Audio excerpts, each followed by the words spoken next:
ঘরের যে বড় তার মনেও শান্তি নাই, ঘরের যে ছোট তার হৃদয়েও শান্তি নাই, মা বাবার চেহারার মধ্যেও হাসির কোনো লক্ষণ দেখা যায় না, গাড়িওয়ালার এসির ভিতরে থেকেও শান্তির কোনো দেখা মিলে না, আবার রোদের মধ্যে কাজ যারা করে তাদেরও দেখার মধ্যে শান্তি মিলে না। তো শান্তিটা আছে তো আছে কার কাছে? রব্বুল আলামিন ডাক দিয়ে বলে, হুয়াল্লাযী আনজালাস সাকিনাতা ফি কুলুবিল মুমিনিন। বান্দারে শুনে রাখো, জেনে রাখো, মনে রাখো, যে শান্তির তালাশে তোমরা দেখবে দিক খুঁজছো, ঘুরছো, কোথাও নাই সেই শান্তি। কোনো টাকাওয়ালার কাছেও শান্তি নাই, কোনো গরিবের কাছেও শান্তি নাই, বিবাহিতর কাছেও শান্তি নাই, অবিবাহিতর কাছেও শান্তি নাই। রব আছে তো আছে কার কাছে? রব্বুল আলামিন বলে, যারা আমার এবং আমার নবীর প্রেম সাগরে ডুব দিয়ে মুমিন হয়েছে তারা আগুনের মধ্যে পড়েও শান্তিতে আছে। সুবহান আল্লাহু আকবার। ইয়া রাসূলুল্লাহ,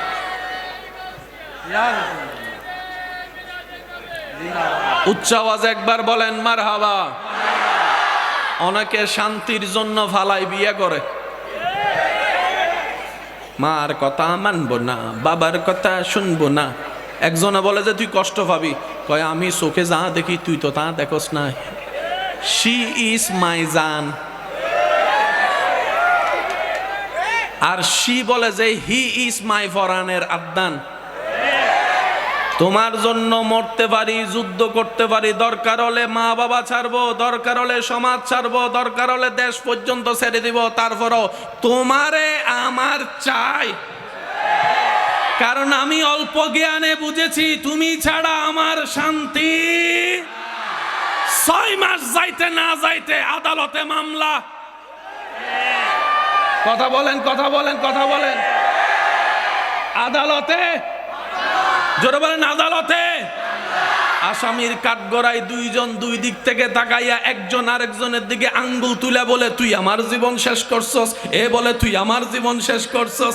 এ বলে তুই আমার সময় শেষ করছস। ওই বলে তুই আমার সময় শেষ করছস। জজ মহোদয় বলে, 6 মাস আগে তো একজন আরেকজনের জন্য হাতও কেটে ফেলছো, রক্ত প্রবাহিত করছো, আজকে কেন এই অবস্থা? রব বলে যে আমি যেখান থেকে রহমত ছড়াই ফেলি শান্তি তুমি পাবা না। যেখানে আমি রব রহমত দিব বাঙ্গা করো সংসারে শান্তি পাবা। ডান হাত তুলে দেখাই বলো ইমানদার ভাইয়েরা, ঠিক কিনা? রব নারাজ হলে শান্তির কোনো দেখা? জোরে বলেন, রব নারাজ হলে শান্তির কোনো দেখা? আর রব যখন খুশি হইয়া যায় বাঙ্গা করো শান্তি। কষ্ট হচ্ছে আপনাদের? এই বিষয়গুলো আসলে জানার বোঝার দরকার। কারণ মুমিন বান্দা এক গর্তে কখনো দুইবার, মুমিন বান্দা এক গর্তে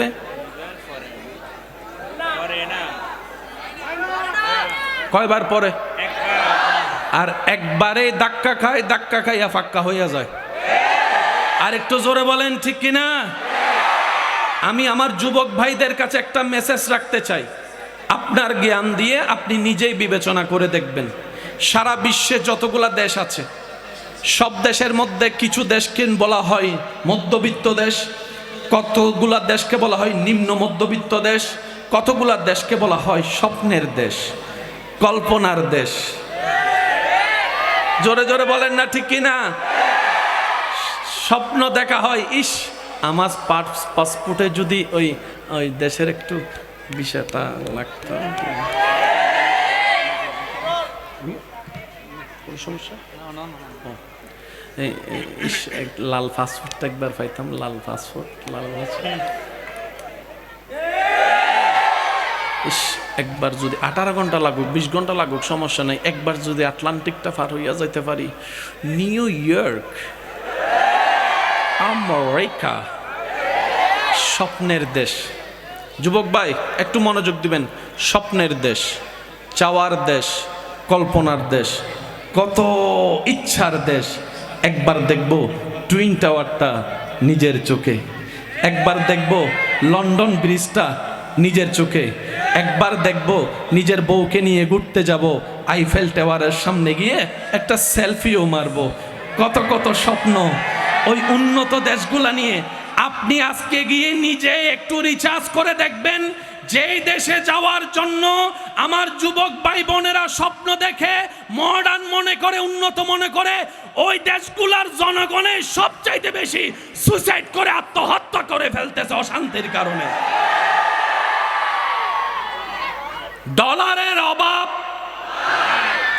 মার্সিডিসের অভাব, ফেরারির অভাব, ল্যান্ড ক্রুইজারের অভাব, যে আইফোন কিনতে আপনার কিডনি বিক্রি করা লাগে, ইতারাইবে ইল্লে করে ফেলে। কিন্তু বেচারাদের ডলার আছে, শান্তি নাই। যুবকরা আওয়াজ দিয়ে বলেন না ঠিক কিনা? সুইসাইডের হার, আত্মহত্যার হার, নেশাগ্রস্তের হার ওই উন্নত দেশের যুবকরাই সবচাইতে বেশি আক্রান্ত।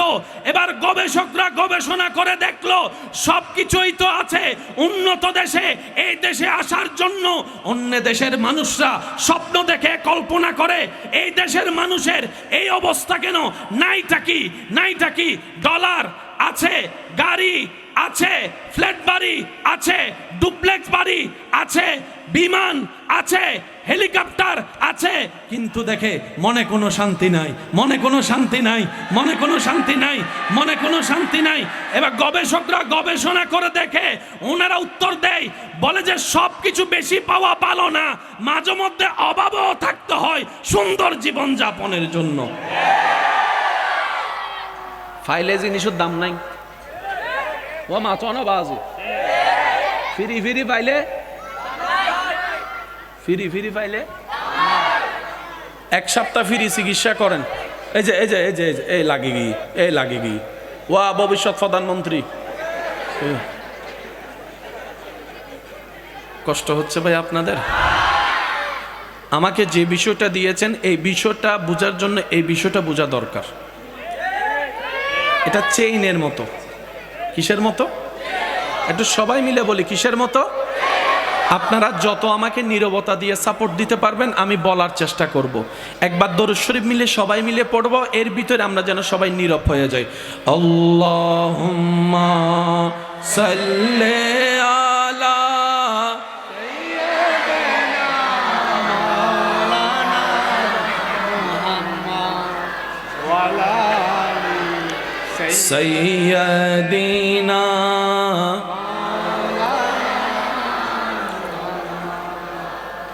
এতটুক কথা যারা বুঝতে পেরেছি আমরা সবাই একবার বলি মারহাবা, মাশাআল্লাহ।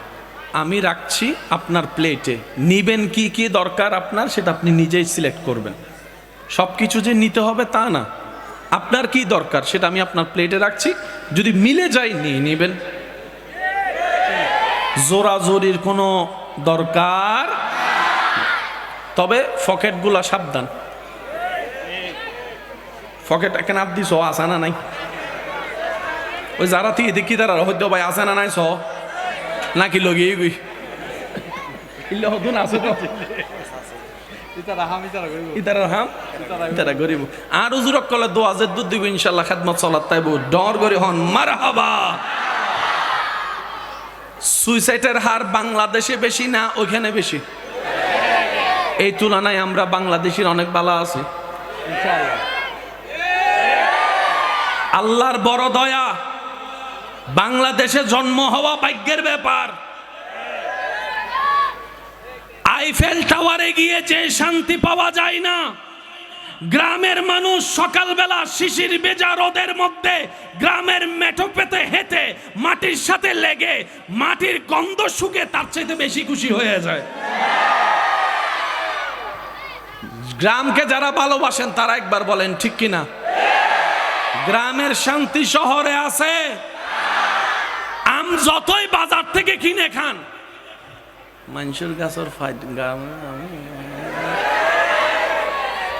এই নমাতা দিয়ে হাই দিন চোখ করে থেকে দেয়া হদুজুর হইতে নদারা হাইজি।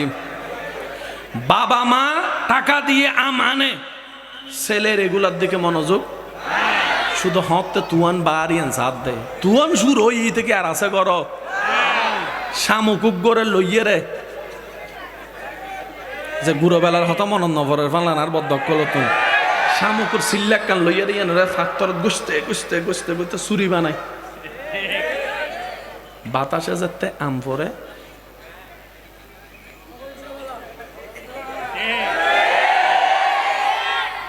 পাকা আমে সে স্বাদ পাই নাই ছোটবেলায় গাছ থেকে কুড়িয়ে নিয়ে কাঁচা আমের মধ্যে যে স্বাদ আমার ভাইয়েরা পেয়েছে এগুলো আপনি ওইখানে পাবেন না।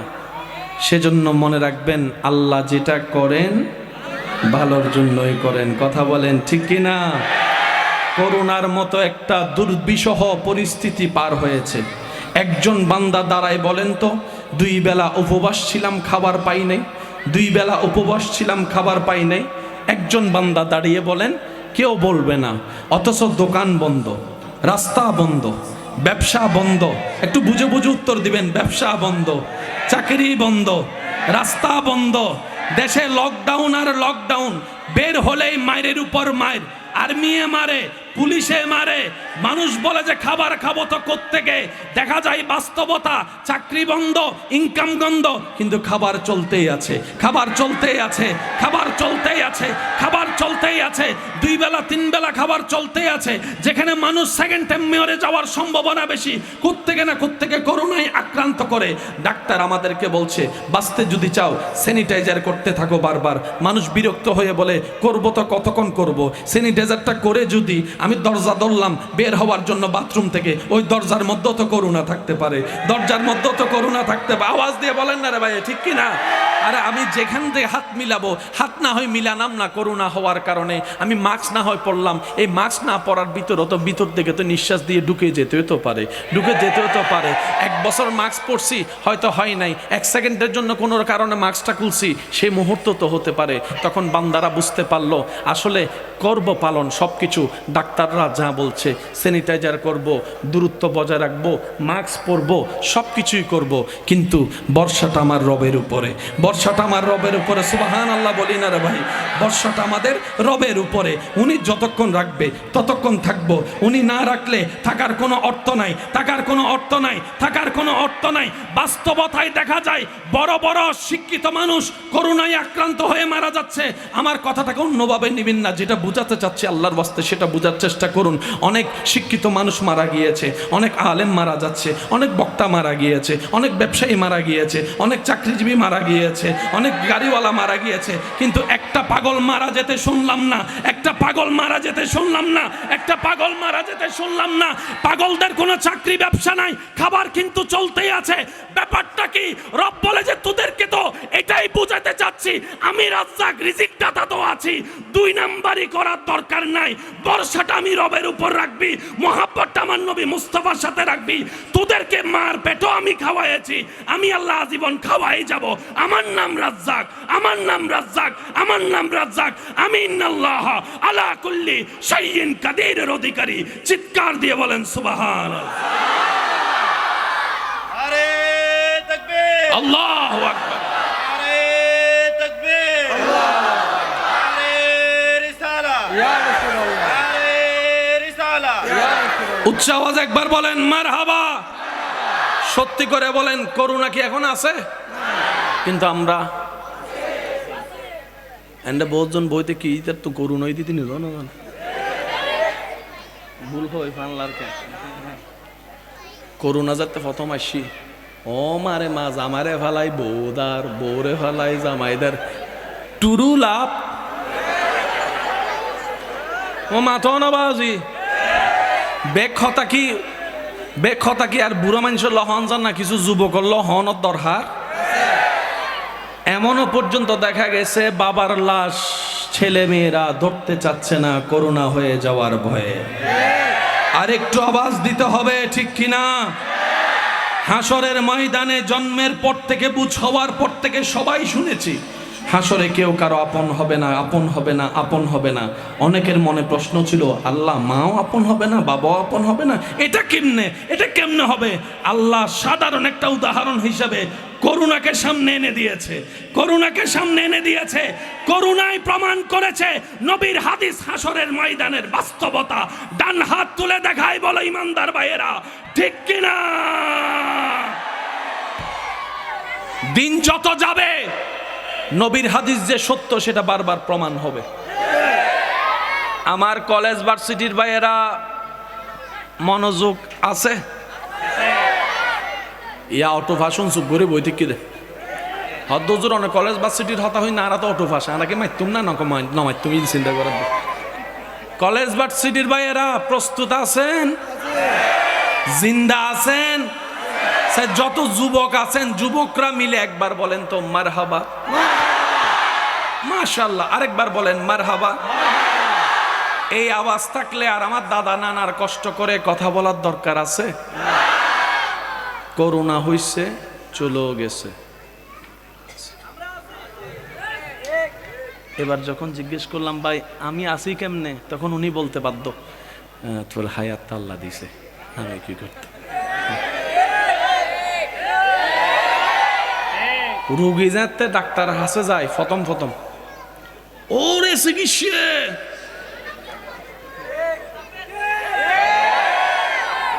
আর আবার চিকিৎসার বিরোধী ন, কোরআন সুন্নাহ মোতাবেক চিকিৎসা যায় এবার বিপক্ষে আনানো ভুল হুইয়ত গড়িয়ে নান হইতাম সাইড দি একদিন 2 দিন 3 দিন SDU ICU PCU KCU MCU CCU India Pakistan কি জানা হয় ইন্ডিয়া লন্ডন টন্ডন শেষ টেস গড়ি যে তার কোনো চিকিৎসা নাই,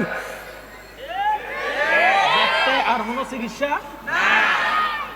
এতে ডাক্তার হতে আল্লাহ আল্লাহ করো আল্লাহ আল্লাহ করো আল্লাহ আল্লাহ।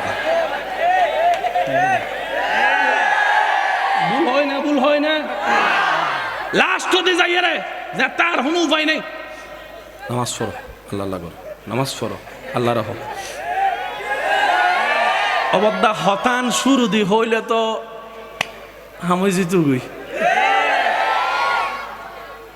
ও আল্লাহ আল্লাহ করো আর চেষ্টা আরা করিস, তোমারা দোয়া করো আর চেষ্টা করি, শেষ তো। আর হনো জামিলা আছে না, আর হনো জামিলা আছে না, ও লাস্ট দি যাই রে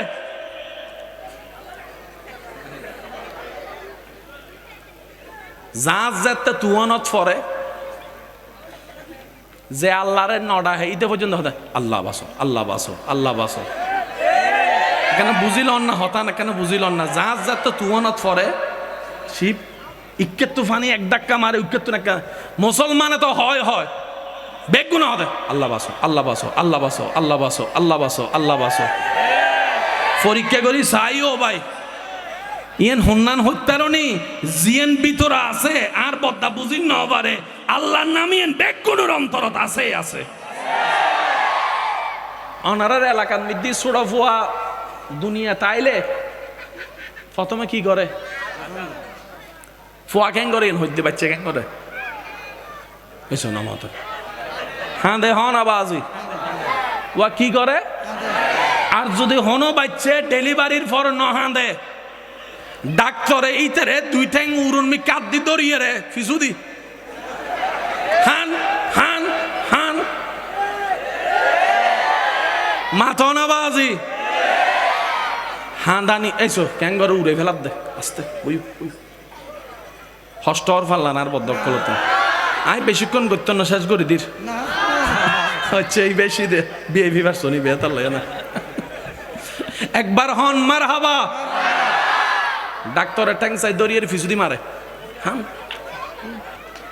তো হাঁদানি কি কেউ পছন্দ করন না হন না হাঁদানি কেউ পছন্দ করে না, কিন্তু ডাক্তার হতে তুই ন হাঁ দিলে ব্রেন ড্যামেজ হয়ে যাব। সুবহানাল্লাহ বলি। বাচ্চা যদি জন্ম হওয়ার পরে চিৎকার করে না কাঁদে ব্রেন অ্যাক্টিভ হবে না, সে বাচ্চা কখনো সুস্থ হবে না। ডাক্তাররা টেনশনে থাকে বাচ্চা যতক্ষণ না কাঁদে, সেজন্য মারে মেরে মেরে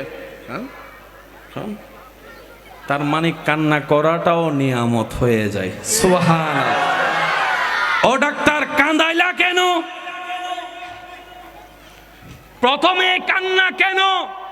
কই এটার নাম দুনিয়া, যতদিন নিঃশ্বাস থাকবে তোর কান্না করেই যেতে হবে। কথা বলেন ঠিক কিনা? সেটার জন্য আগে থেকে তুই প্রস্তুতি নে। এবার আমি সবার একটু মনোযোগ চাচ্ছি। বাচ্চা কান্না করে আপনাদের এলাকায় যারা কান্না করছে তারা কিভাবে কান্না করে? ওয়া বলেন, জোরে বলেন না রে ভাই। ছোটবেলা গজ্জু দিবে এরি ওই চৈতারে ডারে কাতলা রাধে ওবা, তাহলে আমি বিরতি দিই 2 মিনিট, তুই কে করো না। বাচ্চারা কান্না করে কি ওয়া, আমি সবার মনোযোগ চাচ্ছি। এখন আপনারা যারা কান্না করেন সবার কান্না কি এক? কেউ ফোঁফায় ফোঁফায় কান্দে, কেউ চিপে চিপে কান্দে, কেউ আওয়াজ ছাড়া কান্না করে, কেউ তুলে তুলে কান্না করে, কেউ বা নীরব শব্দে চোখের পানি ফেলতে থাকে, কেউ আওয়াজ করে কান্না করে। পুরুষের কান্না একরকম, নারীর কান্না একরকম। আবার সেই পুরুষ নারীর ভিতরে 10 রকম 20 রকমের স্টাইলে কান্না আছে। কিন্তু যেদিন জন্ম হয়েছিলাম সেদিন সবার কান্নার আওয়াজ এক রকমের ছিল। সুবহানাল্লাহ, জ্বলতে বলি, জোরে বলি। সবার কান্নার আওয়াজ একরকম ছিল। আমার মাইকের আওয়াজ এই মুহূর্তে যত দূর যাচ্ছে, যে যেখান থেকে শুনতে পাচ্ছেন, শ্রদ্ধার সাথে বলি, গভীর মনোযোগ। সবার কান্নার আওয়াজ ছিল একরকম। চিটাংওয়ালাদেরও যেরকম, ঢাকাওয়ালাদেরও সেই রকম। পুরো বাংলাদেশ বিশ্বের বাচ্চাদের কান্না একই রকম, সুরও একই রকম, স্টাইলও একই রকম, আওয়াজও একই রকম। ব্যাপারটা কি? শ্রদ্ধার সাথে বলি ভাই, মনে রাখবেন, প্রত্যেকটা বাচ্চা দুনিয়াতে এসে কান্না করে তার নিজের স্রষ্টার নামের সাক্ষ্য দিয়ে থাকে, স্রষ্টার নামের সাক্ষ্য দিয়ে থাকে। সুবহানাল্লাহ, জোরে বলি না। মানুষের কথা স্পষ্ট হওয়ার জন্য যেরকম জিহ্বার দরকার, জিহ্বার সাথে দাঁতের দরকার। তাই ছোটবেলায় মাখরাজ পড়াতে গেলে আমাদেরকে উস্তাদরা শিখিয়েছেন, জিহ্বা এভাবে করলে এইটার উচ্চারণ এটা হবে, জিহ্বার মাথা এখানে লাগলে উচ্চারণ এটা এমন হবে। আলিফ, বা, তা, সা, জিহ্বার মুভমেন্টের দাঁতের সাথে লাগার কারণে উচ্চারণের ভিন্নতা হয়। আর যখন বুড়া বয়সে দাঁত পড়ে যায়, কথা আর বোঝা যায় না, কথা আর বোঝা যায় না। কথা বলেন না রে ভাইয়া, ঠিক কি না? তাহলে দাঁত ছাড়া কথা কখনো স্পষ্ট বোঝা যায় না। ছোট্ট বাচ্চা দাঁত ছাড়া কান্না করে। যে ওয়া শব্দটা, ওয়া মানি হুয়া, হুয়া মানি হু, হু মানি আল্লাহ। ফিতরতে ইসলাম সেজন্য বলা হয়। প্রত্যেকটা বাচ্চা দুনিয়াতে এসে প্রথম স্রষ্টাকে সাক্ষী দেয়, ওয়া ওই বে না। সুবহানাল্লাহ এখানে রাইখা দেন, ঘরে যাইয়া বললেন। আর একটু ছোট করে বলেন, এমন ভাবে বলেন যেন শয়তানের গালে জোতার বাড়ি ভরে। এরকম একবার বলেন তো সুবহানাল্লাহ।